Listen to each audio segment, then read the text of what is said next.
With the regulation of religious freedom back on the table, many in the faith community are asking, should the government or a commission have the authority to determine what constitutes legitimate religious practice? And to talk to us more on this action by the CRL Rights Commission, I have Professor Kerry Bester. He's the head leader at Roaring Truth Ministries and also the academic dean for EMET Academy. It's so good to have you back with us right here on GNCR. Thank you so much for making the time for us, Prof. Thank you very much, Venora. It's a pleasure and it's a great privilege to be with you again. Now, I think when we decided to do this interview today, we didn't realize also what an historical day this will turn out to be, because early on in the day, it's all over the news that 20 live hostages have been released by Hamas. Fantastic to see that.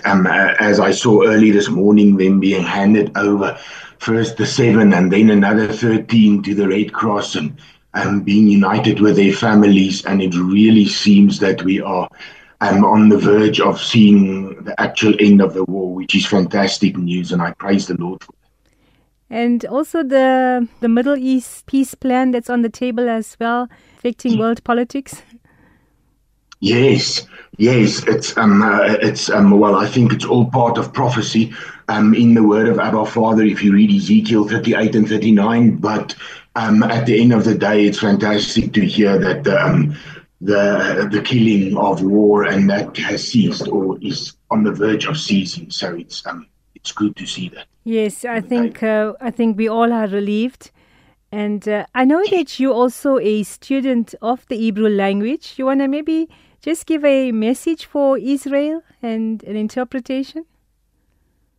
Yes. Well, it's just a glorious day, and it's almost as if just seeking the face of Abba Father. So just Ani lihot otcha panim al panim, Abba. Just that longing to just see his hand move and to see him face to face as he moves in our faith and when we stand in faith. So it's fantastic to see his hand move in this. Thanks, Prof. Now let's see if we can make some real peace here with the CRL Rights Commission. Maybe start with telling us who the CRL Rights Commission, who are they? The CRL Rights Commission is a commission that was formed as what they call a Chapter 9 institution that is supposed to promote and protect the rights of cultural and religious communities in South Africa. In other words, they're supposed to investigate complaints in this almost, let's call it the religious arena or cultural arenas or linguistic arenas. Now, a Chapter 9 institution in South Africa is supposed to be independent and an impartial state institution that's established in line with the constitution of our country to support and protect democracy and by actually holding government accountable for their actions. An example of that would be the Human Rights Commission. So it's a Chapter 9 institution that's supposed to regulate complaints that come in the sector of, let's say, faith and religion and culture. Now, lately, with what has surfaced, what do you think has initiated this action by the CRL Rights Commission to begin looking at regulating churches? Well, I think it was previously in the CEO, who is Toko Saluva, in her previous term, it was actually rejected by the Committee of Parliament, the same endeavour. And I think that, upon her renewal at the end of 2024 for a second term, she just tried to revive this as an agenda to get it through and to get it stamped by Parliament. So I think it's been going on for a while. It's not a new thing. It was just, and very few people know this, but it was rejected previously by Parliament. Do you at this stage maybe know if the CRL is biased or against the Christian faith and not other faiths? Well, it's definitely biased because chapter 2, and I think it's section 31 of the Bill of Rights, protects the practice of religion. And the Christian community and Christian churches are deliberately being denied this freedom of religion through the actions of the CRL committee. Christians, because they literally say Christians will be targeted for investigation without immediate scrutiny of other religions. Now, that in itself is as biased as you can get. And time again, the Christian community is being broken down and spoken in an absolute derogatory way of, and directly by the CEO of the CRL. For example, she says things like, if anybody says they're talking to God and God's talking to them, they should be admitted to a psychiatric ward. And it demonstrates her bias in this. It's almost like a hatred towards Christianity that's being displayed, because my Bible says in John 10 verse 27, his sheep hear his voice. And I've got the constitutional right to worship Yahweh Elohim, the King of Kings, the creator of the universe, in the way that I desire. In your opinion, do you see this tendency on a global scale just to maybe silence the church? I think definitely, except for the fact that if you study the Word of God, you see the persecution of the church, and you read the book of Revelations, and you see the attempts to silence the church. But across the world, we see it on the news, how pastors are arrested all over the world for simply preaching their faith, preaching what the Word of God says.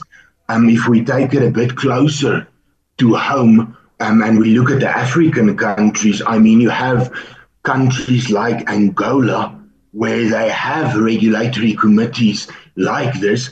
And for example, there they have certain things. Now, the first one is acceptable, and I almost agree with that only pastors that have a theology degree are permitted to practice as religious practitioners. And that's still fine, because I believe regulation to an extent is a good thing, because that brings accountability. And accountability is the foundation of trust, and that's a biblical concept.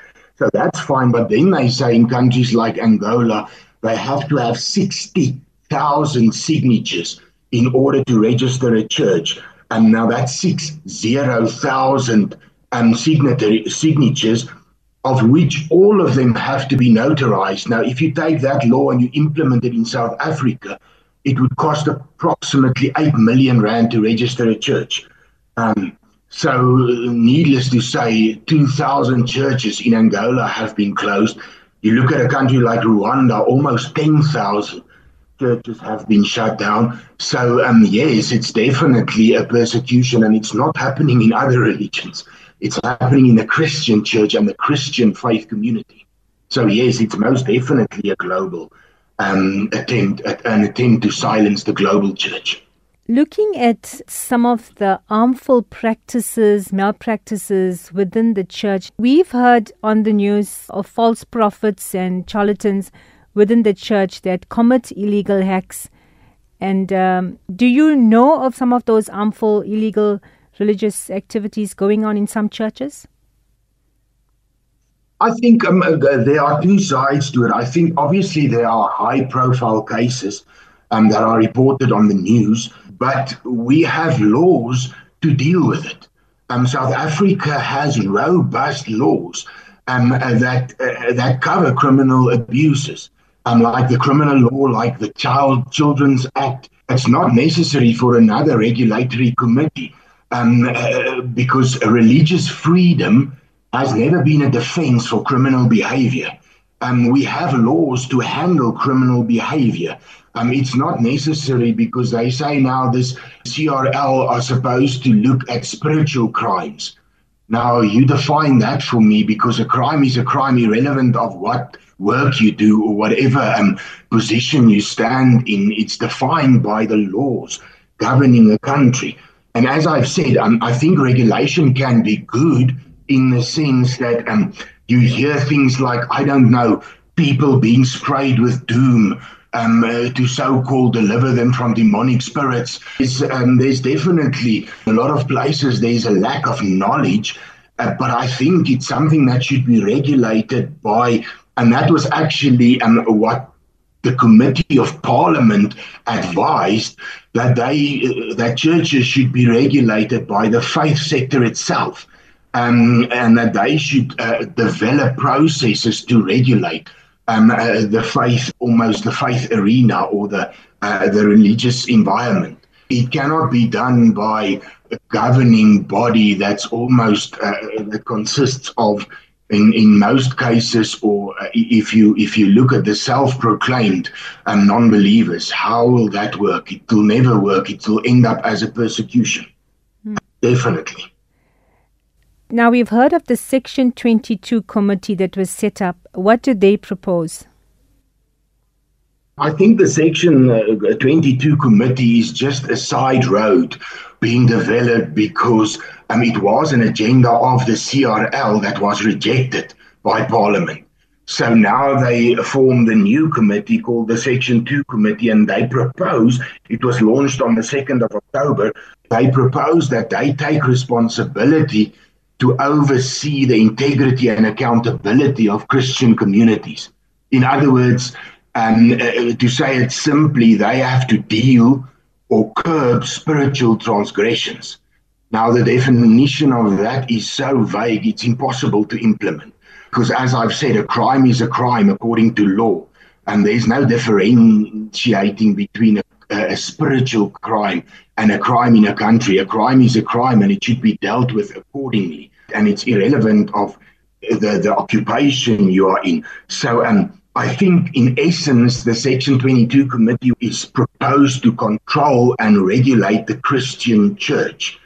And it's just ignoring the previous rejection by Parliament. And in its formation itself, if you go and look at the formation of the Section 22 committee, in itself, it was absolutely undemocratic because there was this secrecy and non-transparency in the formation of this, because the people that were invited when this committee was formed were limited to those who previously supported her before the CRL's proposal was rejected by Parliament, saying that CRL should not get involved.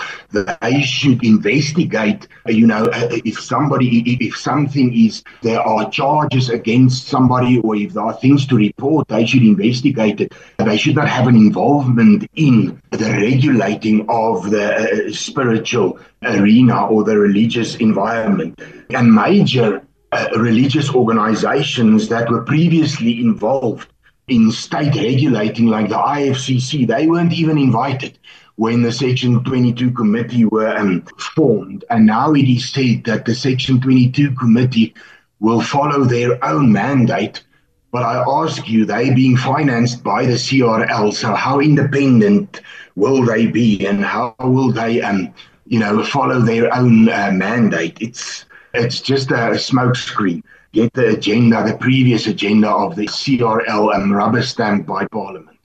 Now, this regulation of churches and religious institutions, and especially the church, the body of Christ, how will this impact the church's role in society? I think it's going to bring an even bigger division and strife amongst Christian churches, because some were included in the formation of the Section 22 committee and some were excluded. And we have now two groups within the Christian society or Christian community. One group wants to read the Bible for guidance, and the other group wants to read the Section 22 CRL documents for guidance. And it's a very big danger, because we're moving from being the bride or the body of Christ and to being this departmental body under state regulation. And I think it's very, very dangerous. Now it needs to be regulated by self-proclaimed unbelievers. The church is not a state regulation, but it's a heavenly revelation. To be a pastor, to be a minister is a calling. It's not a registration. How do you license the gospel? How are they going to test you? Whose doctrine are they going to test you against? If you study at a certain place, how will they test you? for that. And the word of God cannot become secondary to the word of man. It cannot work. History has shown that when the state regulates religion, persecution and oppression follows. It's clear. Countries like North Korea, Iran, Nigeria, you see all of this where any religion that's outside of the state-sanctioned ideologies are unlawful. And it leads to persecution and it leads to oppression that follows. It's been shown in history. It cannot work. So it's a huge danger for us as the bride of Christ, because our freedom to worship, our freedom to teach and preach the word of our Father will be in serious jeopardy. Just to go out and just the Great Commission of going to all nations, proclaiming the gospel, baptizing people in the name of the Father, Son, and Holy Spirit, and teaching them to adhere to what the word of our Father says. And that will just be sanctioned and limited in a way that we've seen across so many countries worldwide. And it's just a chapter being written or attempted to be written for South Africa at the moment. And it's very dangerous. And I don't know, it breaks my heart to think that this is where we are at the moment. The CRL has got a lot of backlash and criticism from the church community. Can the church appeal this decision made by the CRL? Well, last week, I don't know if you saw that, Venora, but on Wednesday, we had a march to the Union Building, and many Christian organizations formed part of it. It was organized by a body called Church Defenders, and we did a march to the Union Buildings, just between 8,000 and 10,000 Christians, and that did the march to hand over a petition and to oppose this. So, yes, there's definitely a stand that one can take to oppose this, that it's not rubber stamped, if I can say it that way, by Parliament. And it's really, really time for us as Christians, for us as believers to take a stand in this. We simply cannot remain silent anymore. We cannot take the back seat in this any longer. It's time for Christians to hold hands in unity, not uniformity, but in unity, because that's what the Bible calls us to stand in that unity and oppose this, because we have handed over a petition, and the petition is still being circulated for signature of believers in our country, and I see it's really rising in numbers by the hour. So praise the Lord for that. But yes, we can definitely petition this. Is there a cut-off date for this signing of the petitions? Well, I think we can continue to sign the petition until it's cleared in Parliament. So there hasn't been a date determined where it's going to be tabled. And that would be the cut-off date, but that hasn't been. So we're just working on getting as many people to petition it as we can, believers. Because it's really time, because if we're going to remain silent, it's going to be pushed through. And it will be our own fault, because the statistics of South Africa say that we are 83% Christian. So where are we as Christians? There's no one that can outnumber us if we start opposing and petitioning this. And we simply cannot stay silent any longer. It's time for us to stand up as church, as the body of Christ, and we need to declare in a voice very clear and very pertinent of what we stand for. I think that's happening in other countries as well, like the UK. We've seen that in America as well, where truth is, there's a fight to uphold those fundamentals of our faith.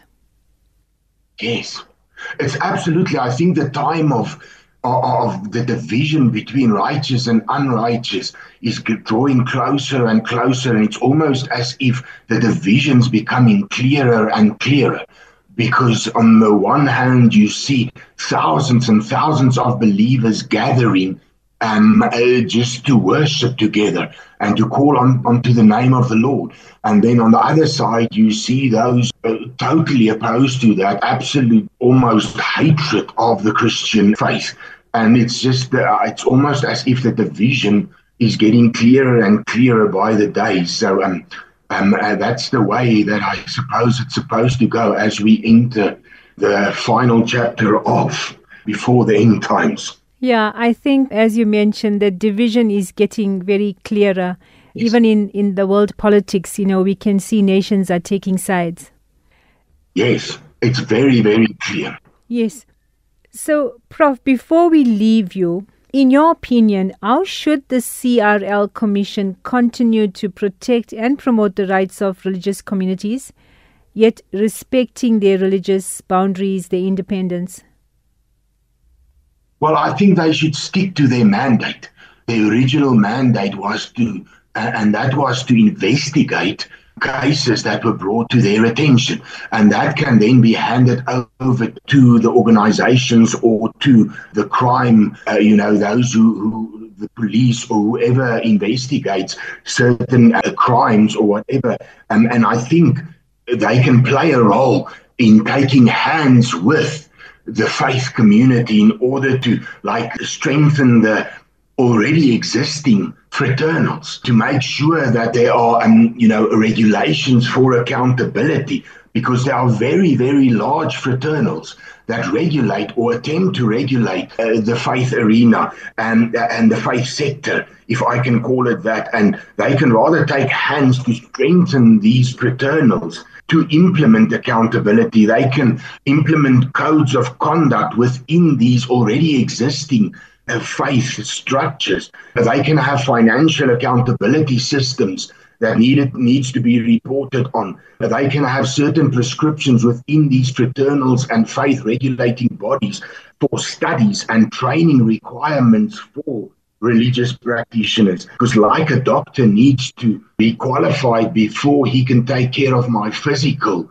well-being, so I believe a spiritual leader can be equipped to take care of my emotional and spiritual well-being. But there are the faith regulators, like the fraternals, are already established for that. They have the bride of Christ on their heart. So to implement rules within that and to do certain regulation, I think would definitely not be a bad thing, because accountability is never a bad thing. It's a biblical principle, because as I've said, it creates a trust. Because if I can hold you accountable, I can trust you. You can have things like background checks done to protect minors in this. So there are many things that you can do within existing regulating bodies in the faith sector. And they can rather take hands, because now at the end of the day, they start this, and I don't know whether you've seen this, but to establish the Section 22 committee is 750 million rand of the taxpayers' money in the first year. Then after that, it's 250 million rand per year. And it's absolutely crazy. And all they're doing is they're using a few high-profile cases to justify it. And it's just not justified, because I believe what Parliament said was correct, and the parliamentary committee, when they said that the faith sector should have regulating bodies, should be strengthened and regulate themselves. It doesn't need to be regulated by the state. I think that's spot on. But to have this, or committees like this, hold hands with the fraternals to strengthen them and to help them implement certain things can be done, but it's got to be done, within, if you want to regulate the Christian community or Christian churches, you have to have it done by those who understand and those who can implement it. And you cannot have it done by people who speak derogatory towards the gospel, who break down the Bible, who say people that say they hear the voice of Holy Spirit is crazy and they needed to be admitted to hospital. You can't have that mixed, because that's mixed seed according to the word of God, and it's going to leave the church lukewarm. It can't work. Listening to that, I'm just wondering if they will maybe target any other major religion and condemn them or criticize them in that way. At this stage, they actually say that the Christian community and Christian churches will be targeted for investigation without immediate scrutiny of any other religion. So you can think for yourself, it can take 1 year, it can take 20 years before they decide to investigate any other religious gatherings, churches, or any other gathering body of any other religion, because they specifically exclude it at the moment, because they say their target will be the Christian community. Yeah, and I'm also thinking more on the lines of we are tolerant and the church is loving and forgiving and not militant or not a terrorist body or something. Yes, but that's why we need to stand, because meekness is not weakness. Right. And I think we need to stand in a boldness and stand firm in our faith, because it's important to take a stand. And it's because largely, I think, and this is our own fault, but largely we've taken a back seat. And like you say, I think we get confused by being a loving, let's say, a faith of love and standing in boldness, because to put in boundaries is an action of love. To discipline is an action of love. And to stand in a godly boldness, in godly authority, firm in faith, doing everything in love, like Paul writes, is an action of love. And I think the boundaries sometimes get a bit blurred. And we think by taking a stand, we are now provoking strife. And it's not that. It's taking a stand in love to say, listen, guys, no, this is what we stand for and this is what we will do. I mean, we took part in that march on last Wednesday, and it was the most peaceful. The guys were worshiping, singing songs, 8 to 10,000 people singing how great is our God and worshiping together in front of the union buildings. It was absolutely amazing, but it was to take a stand in boldness and hand over a petition. But it was an action of love, because as we were handing it over, we were worshiping the King of Kings and Lord of Lords. And I think to do it in that way, I always think of Elijah's words when he met the prophets on Mount Carmel, when he said, listen, if you want to worship Baal, worship him. If you want to worship Yahweh, worship him. But you got to take a stand. You can't jump in between any longer. And that is where we are. We are at this cross in the world. And I think globally, we're standing at that crossroad. And we need to take a stand to say, what side do we want to be on? And we can still stand in love, but we've got to stand firm and proclaim our faith. And that was Professor Kerry Bester, the head leader at Roaring Truth Ministries, for that informative talk on the CRL Commission and just inspiring us as the faith community to take that bold stand for the truth. Thank you so much for your time, Prof. Thank you very much. Thank you for having me, Venora. It was great.